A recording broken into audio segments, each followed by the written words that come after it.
খেতে বসো নাকি? আমি বসে পড়েছি, আমি নিয়ে নিলাম। শাক দিয়ে আমার অলরেডি খাওয়া হয়ে গেছে, পাত খালি। এবার নিয়ে নিচ্ছি গাঠি কচু।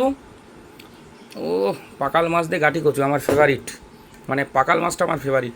এই যে দেখুন, ঠিক আছে। গাঠি কচুটা হেভি হয়েছে তো, মাছগুলো হেভি স্বাদ। তো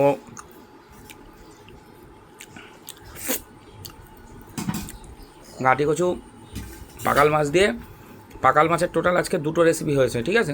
অনেকটা মাছ ছিল না? 500 গ্রাম পাকাল মানে তুমি বুঝতে পারছো 500 পাকাল কতটা হয়।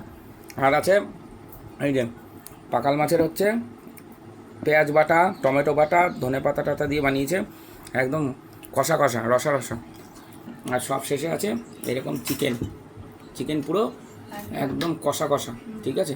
তো এই হচ্ছে আজকের রেসিপি। তো কেমন হয়েছে অবশ্যই জানাবেন।